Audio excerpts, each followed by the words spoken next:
10월 23일 수요 공부를 시작하겠습니다. 오늘은 26절부터 공부하겠습니다. 오늘 가급적이면 다 마무리했으면 좋겠다 생각이 드는데 같이 나눠보도록 하십시다. 26절부터 28절까지 말씀을 우리 한 목소리로 같이 봉독하도록 하십시다.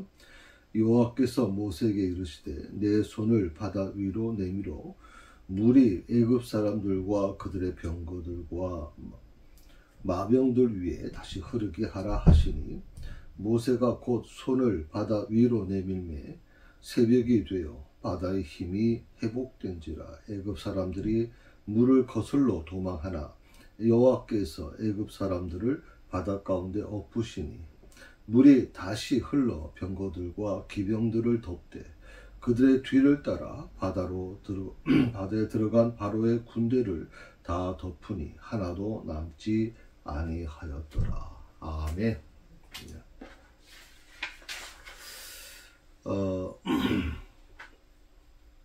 오늘 하나님께서 모세에게 작전 명령을 내려주십니다.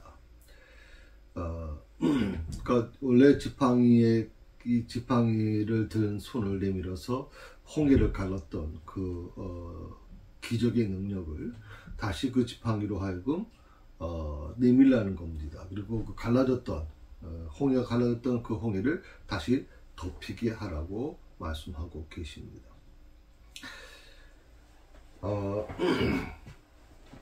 이제 모세가 이 하나님의 말씀에 순종해서 이제 지팡이를 내밀죠. 그랬더니 새벽에 바람이 그치고 물이 다시 흘렀다 하는 말씀이 오늘 주된 말씀입니다.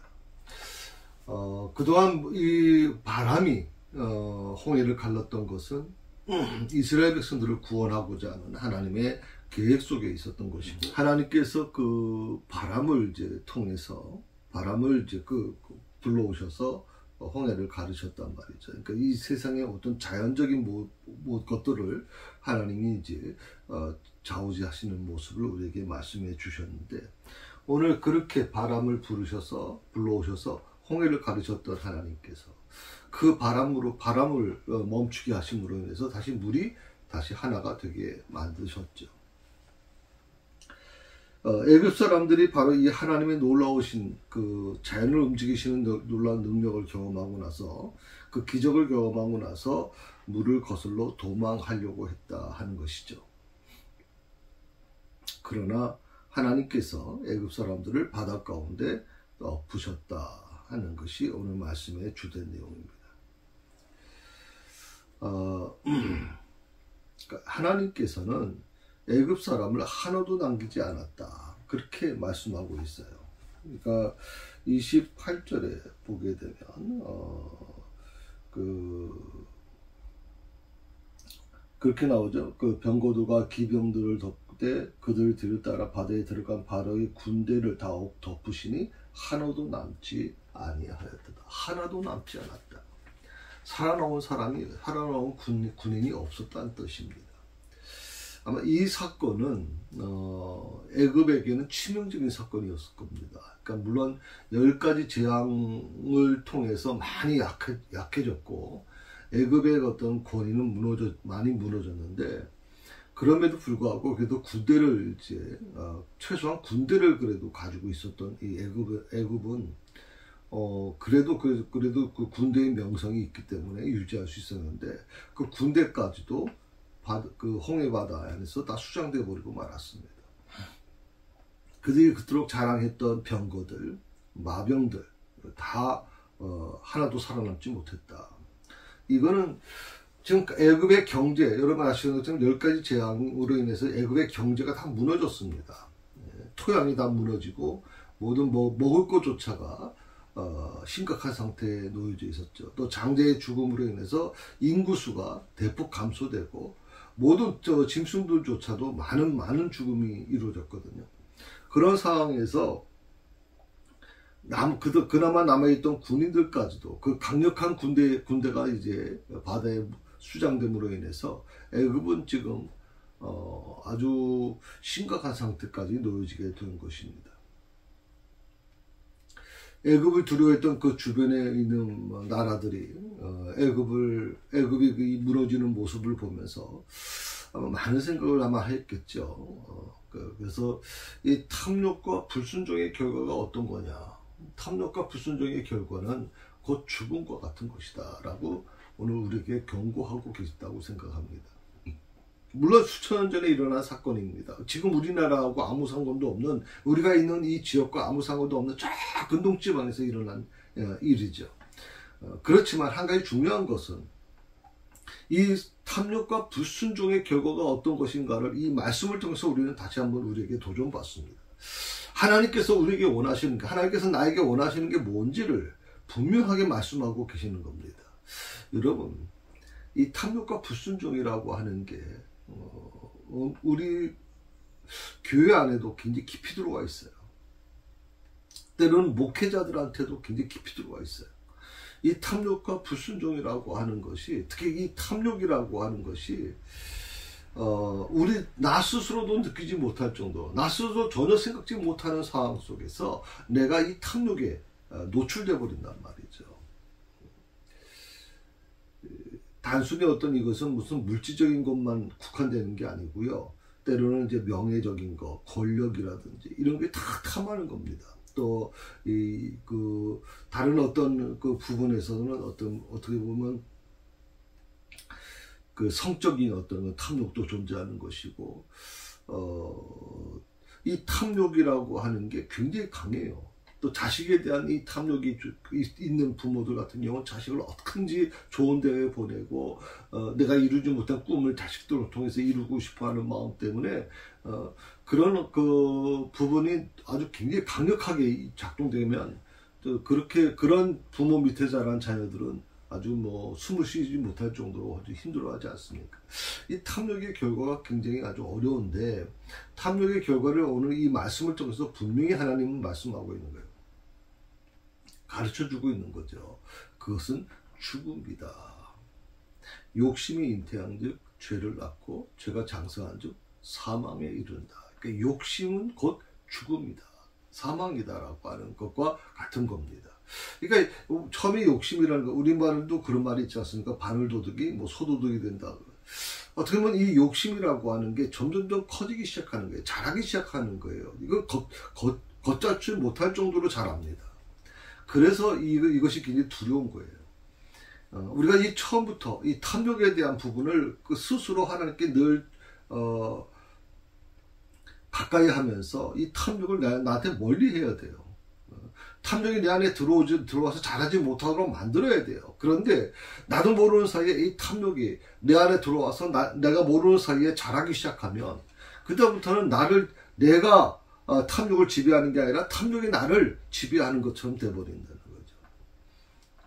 어느 순간인가 참 교회가 작은 교회를 다니는 목사님들이 참 순수하게 복음을만을 위해서 죽으면 죽으리라 작정하고 사명을 감당합니다. 그런데 교회가 좀 커지는 과정에서 그 맛을 느끼는 사람들은 더 큰 교회를 만들기 위해서 정말 정신없이 일하게 됩니다. 어느 목사님의 얘기가 지금 들려옵니다. 어느 순간인가 교인들이 돈으로 보이기 시작하더라. 돈으로 보이기 시작하더라. 어느 집사님이 새로 오신 분이 12절을 얼마 드리고 이렇게 해서 돈으로 보이기 시작하더라. 그러면서 이런 얘기를 하십니다. 나는 브레이크가 파열된 기차를 몰고 가고 있는 기관사처럼 느껴진다. 내가 핸들을 잘못 꺾으면 이 기차가 쉽게 말하면 이제 탈선하게 되고 수많은 그 기차에 탄 사람들이 죽게 된다는 거죠. 브레이크가 파열된 기차. 이 말을 들을 때 저는 굉장히 두려움이 느껴졌어요. 진짜 두려움이 느껴졌어요. 교인들은 아무것도 모르고 지금 브레이크 파열된 기차를 타고 있는 거 아니에요. 목사님 말씀대로 하면.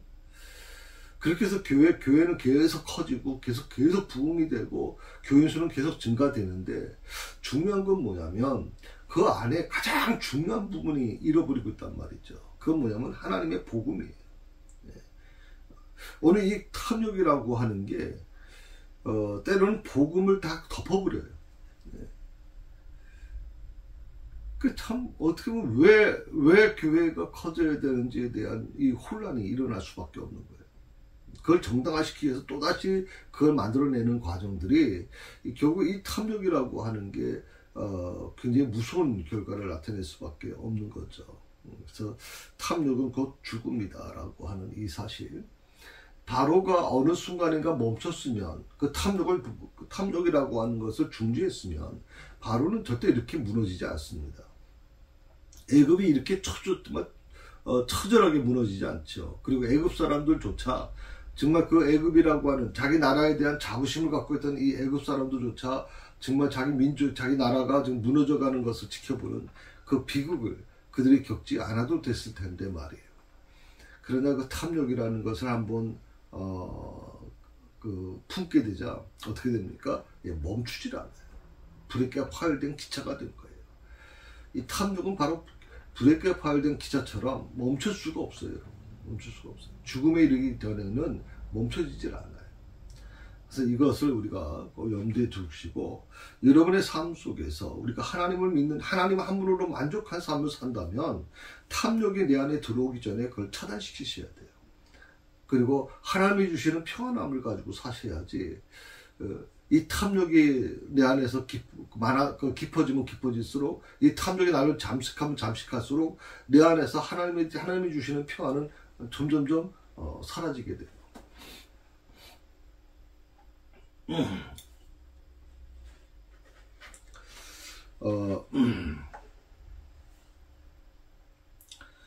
특별히 그 아침이 다가왔을 때, 그 바다가 다시 이제 제 위치로 이제 돌아왔다라고 하는 말씀을 이제 26절에 보면 나오잖아요. 그러니까 하나님이 보호벽을 이제 쳐주셨는데, 그 보호벽을 하나님이 제거하시게 되니까, 해류의 흐름이 자연적인 상태로 다시 돌아갔다.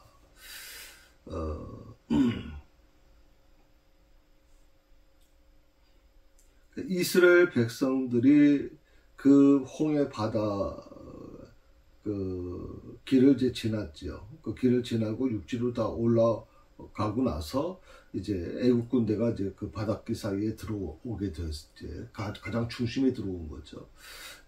그럴 때 바닷물이 이제 합쳐졌다.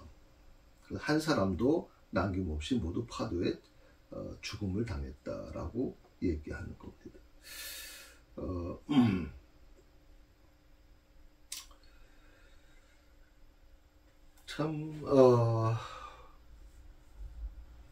하나님께서 만들어 가시는 그 역사의 흐름을 보시게 되면 우리 요즘에도 좀 마찬가지죠. 예굽이 갖고 있던 자랑하던 마병, 그다음에 병거들, 또 그리고 이제 경제력 능력, 애굽은 정말 자랑할 게 너무 많았죠. 이걸 가지고 이제 바로는 그야말로 신처럼 군림했던 존재 아닙니까? 그냥 그게 무너지고 나니까 애굽이라는 나라가 완전히 다 무너지게 돼요. 이건 어떻게 보면 우리가 살아가는 과정도 마찬가지입니다. 많은 사람들이 이 권력의 탐을 하게 되는데, 명예나 권력의 탐을 하게 됐을 때 그 탐욕이 어느 정도까지 가느냐. 사람이 어느 선에서 만족하고 그것을 멈추는 사람들은 그렇게 많지 않습니다. 대부분 그 끝을 가려고 하는 거죠. 그러나 그 권력의 끝이 뭘까요? 결국에는 비참함이죠. 결국 죽음이라는 겁니다. 이걸 아는 사람들은 그렇게 살지 않습니다, 여러분. 우리 특별히 연예인들 이렇게 보게 되면 아주 인기를 얻고 좀 대단한 어떤 그런 무기명화를 다 누리는 그런 연예인들이 있었죠. 그런데 그들이 결국에는 이제 마약에 손을 대고 결국에는 마지막 끝은 비참하게 이제 끝나는 모습을 우리가 보지 않습니까? 그런데 같은 연예인인데도 불구하고 한창 인기가 끌고 인기도 있고 성장할 수 있는 그런 어떤 명예를 얻을 수 있는 길이 많았음에도 불구하고 어느 순간인가 이 연예인이 화면에서 스크린에서 사라집니다. 그러고 나서 우리에게 들려오는 소리가 어떤 겁니까? 그 친구가 그 연예인이 지금 아프리카에서 봉사하고 있다. 그리고 또 극빈자를 위해서 정말 집을 짓는 일을 하고 있다. 자기 집 자기는 지금 사고세 월세를 살면서 그 모든 번 돈을 가지고 지금 어려운 사람을 위해서 집을 져주는 일을 하고 있다. 이런 얘기를 듣다 보면요, 정말 아름답게 느껴지잖아요. 이제 그런 분들은요, 이 물질이나 명예, 그다음에 그 인기 이런 것에 연연하지 않아요. 그런데 놀랍게도요, 그럼에도 불구하고 사람들은요, 굉장히 그런 분들의 그런 삶에 존중을 표하고 존경을 보냅니다. 사실 이 권력을 얻을 수 있는, 명예를 얻을 수 있는, 탐욕을 얻을 수 있는 길은 얼마든지 있음에도 불구하고 그걸 다 내려놓는 거예요. 근데 그런 분들 대부분 보면 다 예수 믿는 사람들이에요. 정말 하나님을 사랑하는 분들이에요. 그래서 저는 오늘 이 부분은 우리 믿는 사람에게서 굉장히 중요한 부분이다 하는 겁니다. 주님이 주시는 것에 만족하고 살아가는 것이 중요합니다. 목사인 저도 마찬가지고 우리 주님이 말씀하신 것처럼 그냥 하루 먹을 것을 주신 것에 만족해라. 내일에 대해서 계속 그냥 집착하고 가는 거, 그건 정말 우리 믿는 자들이, 하나님 믿는 자들이 해서는 안 되는 일입니다. 오늘 일에 만족한 삶을 살아갈 수 있는 거, 그게 얼마나 감사한 걸까요? 아침에 일어날 때 감사하고 저녁에 누워서 잠을 자기 전에 오늘 하루를 지켜주셔서 감사합니다. 이 밤도 지켜주셔서 감사합니다. 아침에 일어나서 하나님께 감사 기도를 드릴 수 있는 거, 그게 진정으로 우리 믿는 사람들이 가져야 될 모습이 아닐까 생각해 봅니다.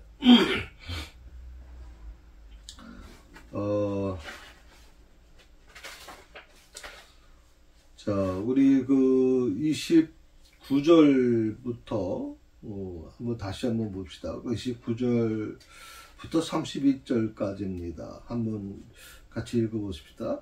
그러나 이스라엘 자손은 바다 가운데를 육지로 행하였고 물이 좌우에 벽이 되었더라. 그날에 여호와께서 이같이 이스라엘을 애굽 사람의 손에서 구원하시매 이스라엘이 애굽에서 바닷가에서 애굽 사람들이 죽어 있는 것을 보았더라. 이스라엘이 여호와께서 애굽 사람들에게 행하신 그 능력을 보았으므로 백성이 여호와를 경외하며 여호와와 그의 종 모세를 믿었더라. 아멘.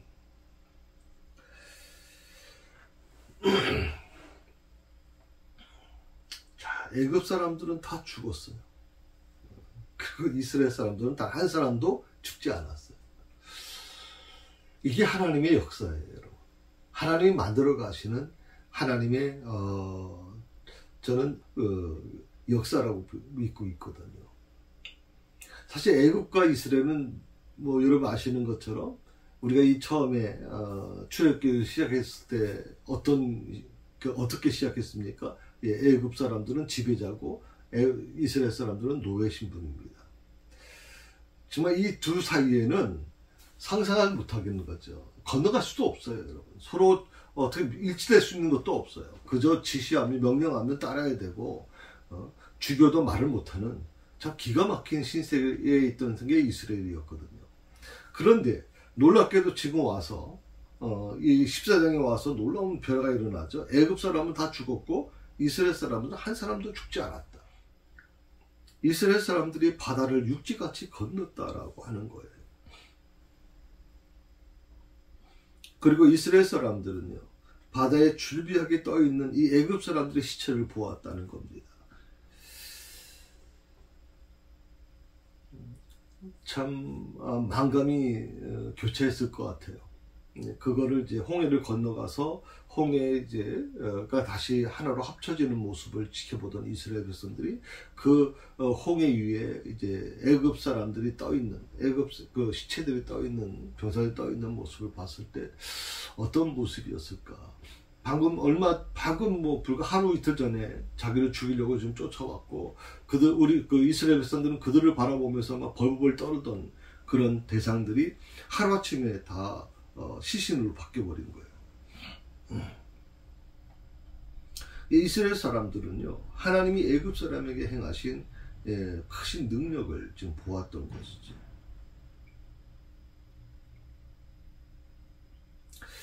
이것을 지켜본 이스라엘 백성들은 저는 굉장히 큰 복된 민족이라고 생각해요. 왜? 하나님이 직접 개입하시는 것을 직접 그 눈으로 봤고, 하나님이 어떻게 이 자연세계를 움직이시는지를 그들이 보았던 거 아니에요.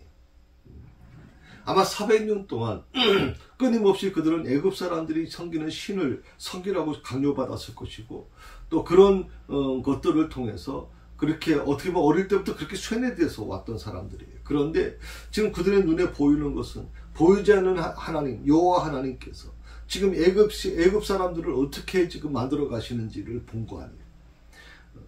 그 홍해를 가르신 것도 대단하지만 홍해를 다시 덮어버리셔서 애굽의 군대, 그렇게 이스라엘 사람들이 두려워하고 벌벌 떨던 애굽 군대를 완전히 다 죽음으로 만들어가는 그 모습을 지켜봤던 이스라엘 백성들은 얼마나 흥분되고 놀랐을까요? 하나님이 자연세계를 움직여 가신다. 우리가 믿는 하나님은 정말 살아계시는구나. 우리가 믿는 하나님은 정말 놀라운 능력을 갖고 계시는 분이구나. 이 자연세계를 움직이시는 분이구나. 예수님의 제자들이 홍해를 갈릴리 바다의 그 태풍을, 광풍을 말씀으로 잔잔케 하시는 걸 보면서 뭐라고 그랬습니까? 이가 누구기에 저 바람, 저 광풍이, 저 바다가 잔잔해지는가, 순종하는가, 그렇게 놀라지 않습니까? 광풍을 잔잔케 하시는 그 하나님 예수님의 모습을 보고도 벌벌 떨었는데, 지금 이 홍해를 다 덮어버리시는 모습을 보면서 이스라엘 백성들이 어떤 모습이었을까요? 그래요. 하나님은 이스라엘 백성들에게 그런 하나님의 모습을 보여주고 싶으셨어요. 너희가 믿는 하나님은 이런 분이야. 그러니 두려워하지 마. 너희 앞에 어떤 적이 있다 할지라도, 너희 앞에 어떤 방해물이 있다 할지라도 두려워하지 마라. 내가 너와 함께 할 것이다. 이렇게 홍해를 열고 홍해를 닫으시는 하나님의 그 모습을 너희가 깊이 각인하고 살아야 된다. 너희가 믿는 하나님은 이런 분이야. 이렇게 자연세계를 움직이시는 분이야. 그러니 어떤 것도 두려워하지 마라. 그렇게 주님께서는 지금 말씀하고 계시는 거죠. 이스라엘 백성들은 이제 홍해를 건넜습니다. 이제 다시는 애굽으로 돌아갈 수 없게 되었죠. 그러니까 하나님께서는 이 홍해를 건너게 하신 이유가 뭐냐면, 홍해를 건너지 않아도 이제 그 가나안 땅으로 가는 길이 있었거든요. 육지로 가는 길이 있었습니다. 그리고 여러분 뭐 기억나십니까? 홍해 위쪽으로 해서 육지로 이미 홍해 건너편에 이스라엘 백성들이 이제 진을 치고 있었거든요.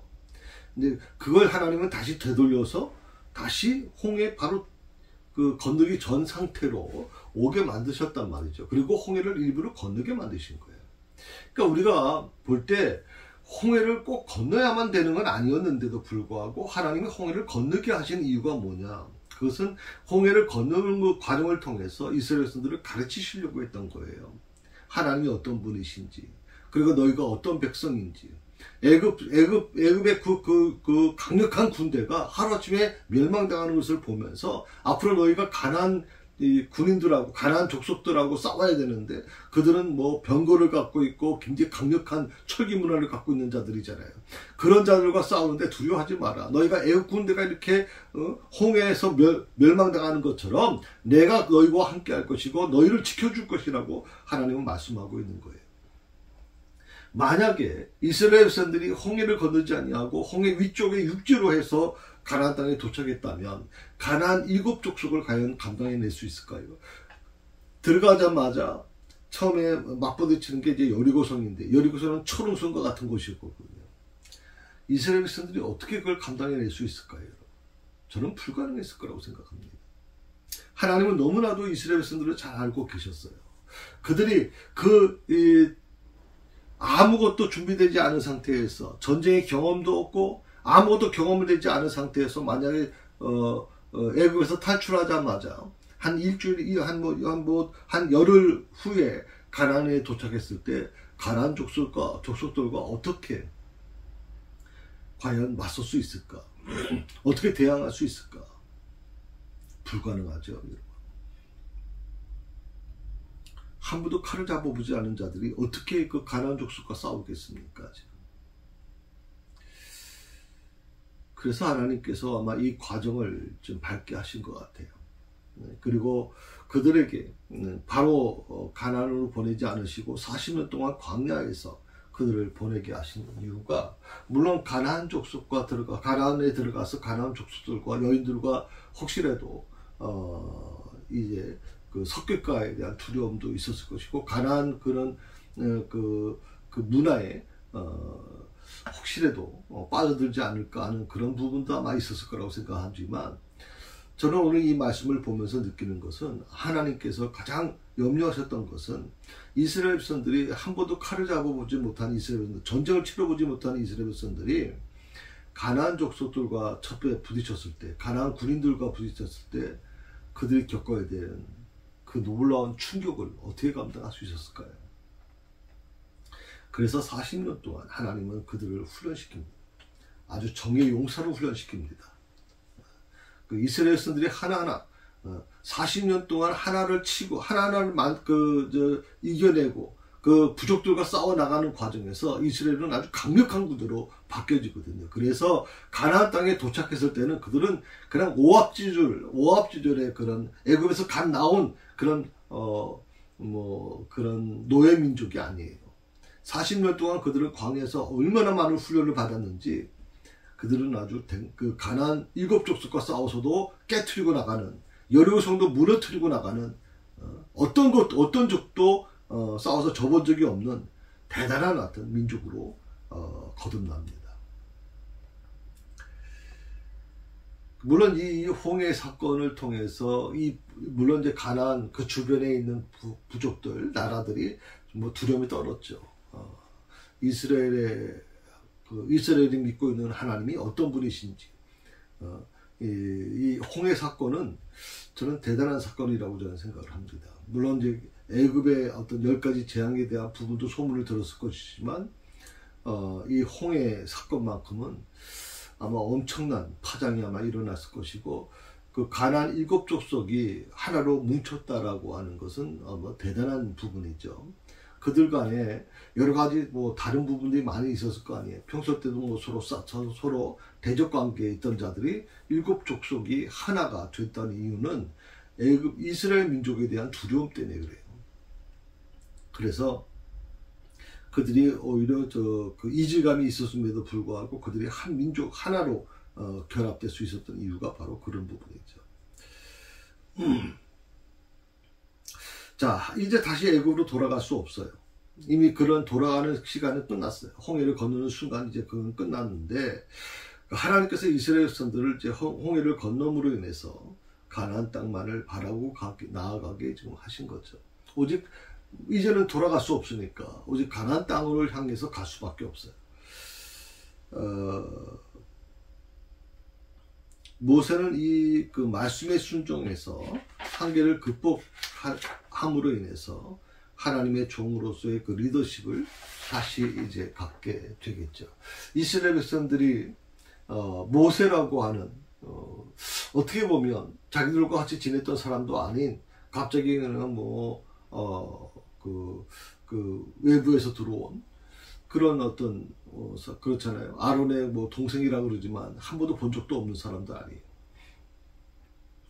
이제 이런 부분에서 그 10가지 재앙의 과정을 통해서 모세의 리더십이 어느 정도까지는 좀 확보됐다고 생각합니다만은, 이 홍해 사건을 통해서 특히 하나님이 얼마든지 하나님께서 하실 수 있었는데도 불구하고 모세에게 그 홍해를 향해서 지팡이 든 손을 내밀라고 하는 거, 그리고 밤새도록 그 광풍이 불고 동풍이 불어서 그 홍해 바다를 가르시는 과정, 그리고 홍해 바다를 다시 덮어버리는 데 있어서도 또다시 모세에게 지팡이 든 손을 내밀라고 하는 것이죠. 이 과정을 보면서, 그것도 밤새도록이잖아요. 이 과정을 보면서 이스라엘 백성들은 밤새도록 그걸 본 거예요.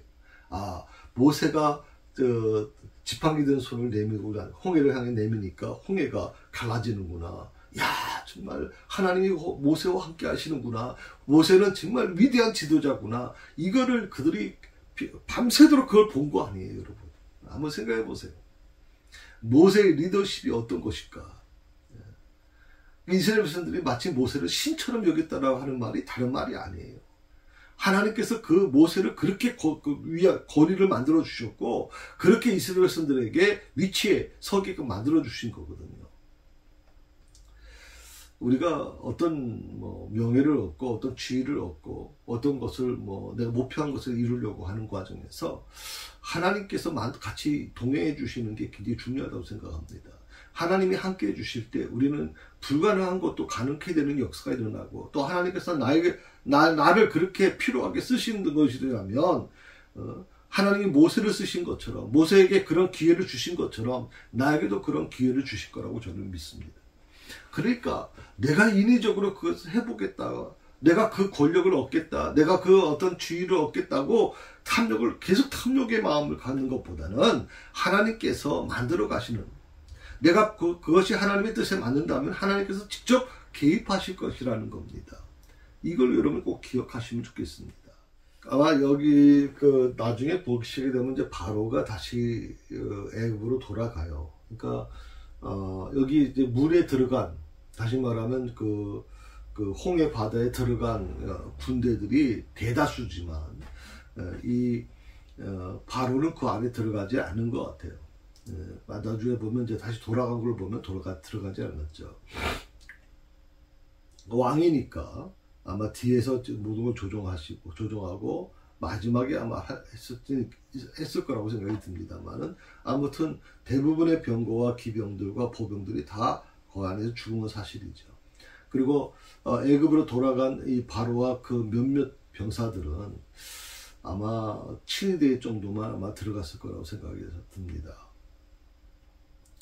그러나 여러분 아시는 것처럼 바로가 그렇게 자랑하던 병거 600 병거죠. 병거와 기병들 그리고 보병들이 다 몰살당한 상태에서 일부만 데리고 돌아갔을 때 그 바로는 애굽에서의 모든 권위는 무너집니다.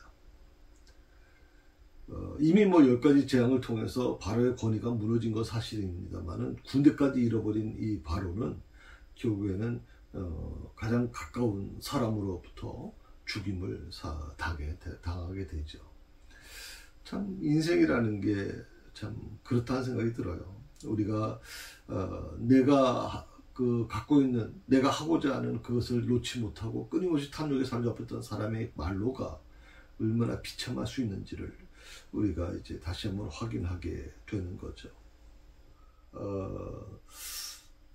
모세가 하나님의 종임을 인정하게 됐다는 거, 그것은 이제 모세가 그렇게 특별한 존재이기 때문에 그런 것이 아니라 하나님께서 모세를 선택하셨고, 모세로 하여금 이스라엘 백성들을 지금 가나안으로 이끌어가야 될 책임이 있기 때문에 하나님이 모세를 그런 자리에 올리셨다는 겁니다. 그게 중요한 거죠. 그래서 홍해의 도강 사건은 단순히 하나의 어쩔 수 없이 홍해를 걷는 거라고만 걷는 거라고만 생각하실 필요는 없고요. 홍해를 건너는 과정에서 하나님은 여러 가지를 준비하신 거죠. 그리고 이스라엘 백성들에게 하나님이 어떤 분이신가를 알게 하신 것도 있고, 또 하나는 모세의 지도력, 모세의 권위를 높여주는 겁니다. 다시는 이스라엘 백성들이 모세의 권위에 도전하지 못하도록 모세로 하여금 홍해에 지팡이 든 손을 들게 함으로 인해서, 모세를 통해서 그 일을 하심으로 인해서 이스라엘 백성들이 모세를 신처럼 여길 정도로 대단한 그런 존재로 하나님이 만들어 가셨다라고 하는 것입니다. 또 이스라엘 백성들이 홍해를 걷는 것은 회개와 죄씻음의 상징이 되었다라고 하는 것입니다. 그래서 사실은 이스라엘 백성들이 세례를 받지는 않았죠. 그러니까 세례의 의미에 대해서 세례라고 하는 게 물세례 아닙니까? 그러니까 이스라엘 백성들이 그 홍해를 건너는 과정에서 이미 하나님의 선택된 백성으로서의 어떤 그런 기능을 발휘했을 거라고 생각을 하는 겁니다. 그래서 그렇게 여러분 아시면 좋겠고요. 특별히 하나님께서 그 우리에게도 우리 모두 아마 모든 사람들이 그러겠죠. 앞에 홍해 바다 같은 게 아마 놓여져 있을 겁니다. 그게 이 홍해 바다처럼 때로는 이제 죽음의 바다라고 이렇게 불려졌는데 그게 넘실거리고 있을 수 있다는 거죠. 그러나 하나님 모세의 손을 통해서 홍해를 가르신 것처럼 예수님을 통해서 예수님이 죽으시고 부활하심으로 인해서 생명의 길을 내셨다는 겁니다. 요한복음 14장 6절에 보게 되면 내가 그 길이요 진리요 생명이니 나로 말미암지 않고는 아버지께로 올 자가 없느니라 라고 말씀하셨습니다. 우리는 예수님이 되신 길로 내신 길로 죽음의 벽을 걸어갈 수 있습니다. 그 마치 넘실거리는 언제 무너질지 모르는 그런 홍해의 그 길로 우리가 걸어가게 되는 거죠. 어쩌면 우리는 예수님을 따라서 죽음의 그 바다를 건너서 하나님 나라로 가고 있는 것입니다. 그 생명의 길을 여신 분이 바로 하나님이시기 때문에 그 하나님을 늘 찬송하며 살아가야 되겠다 하는 것입니다. 그러니까 우리의 삶은요, 내 삶은 홍해 바다의 연속이라고 생각합니다. 한 번으로 끝나는 게 아니라 계속적인 이 홍해 바다 같은 그런 삶이 우리 삶에 계속 연속으로 이루어지고 있습니다.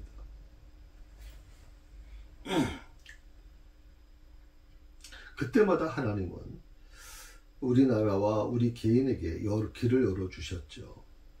현재도 홍해 바다는 있습니다. 우리의 상황이 꽉 막힌 절망적인 상황이 올 때가 있습니다. 경제 위기도 마찬가지고 또 내 자신에게 있어서는 또 여러 가지 자녀가 문제라든지 또 여러 가지 사업의 문제라든지 또 직장인 문제라든지 여러 가지 문제가 앞에 놓여져 있습니다. 어떤 분은 시험을 앞두고 있는 분도 계실 줄 압니다. 또 어떤 분은 질병의 홍해로 인해서 정말 하루하루 힘겹게 살아가는 분도 계실 겁니다. 직장에 많은 일들이 홍해처럼 보이기도 할 겁니다. 그러나 우리는 전능하신 하나님을 믿고 있습니다.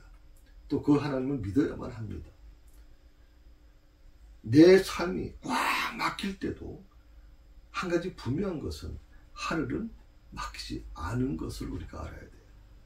사방이 다 막혔어도 하늘은 막히지 않았다. 이게 굉장히 중요한 겁니다. 요셉이 그 형들에 의해서 구덩이에 빠졌지만 구덩이에 다 사방은 막혀있지만 하늘은 열려 있었던 것처럼 우리 삶이 아무리 막혀있다 할지라도 하늘은 열려 있다는 것입니다. 그렇기 때문에 하나님을 우리가 바라보고 살아야 된다. 그리고 하나님의 말씀에 기초하여 현실을 바라봐야 된다. 현실을 내 생각, 내 상식, 내 어떤 지식에 의존해서 하지 마시고 하나님의 말씀에 기초해서 현실을 보라는 겁니다. 그리고 믿음으로 앞으로 나아가야 하는 것입니다. 그러면 우리는 현실의 어려움을 통해서 하나님을 알게 될 것이고 영생을 얻게 될 것입니다. 그리고 나뿐만 아니라 우리 내 주위의 모든 사람들이 하나님을 알고 복음이 증거되는 좋은 기회가 될 것이라고 저는 믿습니다. 우리 가운데 그 홍해가 열리는 하나님의 은혜가 우리 새사랑교회 성도들 모두에게 함께하기를 간절히 기도합니다. 오늘까지 14장을 이제 마무리했습니다. 다음 주부터는 이제 15장을 공부하게 될 것입니다. 이 홍해를 사건을 통해서 아주 드라마틱한 그런 과정을 14장에서 우리가 공부했다면 15장에는 이제 광야 생활 속에서 일어나는 수많은 일들, 어쩌면 우리의 삶과 가장 밀접한 부분들이 많이 있거든요. 그런 것들을 우리가 영적으로 다시 해석해보고 우리 삶으로 적용해 나가는 그런 시간, 그런 여정이 될 수 있을 거라고 믿습니다. 다음 주부터 15장을 준비하고 같이 공부해 나가도록 하십시다. 기도하십시다. 하나님 감사합니다. 오늘 우리에게 주신 이 말씀을 깊이 묵상하며 특별히 홍해를 가르시는 그 하나님의 그 모든 과정을 통해서 하나님께서 어떻게 만들어 가시는지, 어떻게 역사를 주관하시는지를 분명히 우리가 보았습니다. 오합지졸 같은 이스라엘 백성들을 하나님이 어떤 분이신지를 분명히 보여주시며 홍해를 통해서 그들에게 진정한 하나님의 모습을 보여주신 하나님께서 아버지 하나님, 오늘 우리의 삶에도 그런 하나님을 의지하고 나가는 것이 얼마나 행복하고 소중한 것인가를 다시 한번 깨닫게 하여 주옵소서. 사랑하는 귀한 성도들을 주께서 친히 인도하여 주시고 아버지 저들의 건강을 지켜주시기를 간절히 원하옵고 예수님의 이름으로 기도드립니다.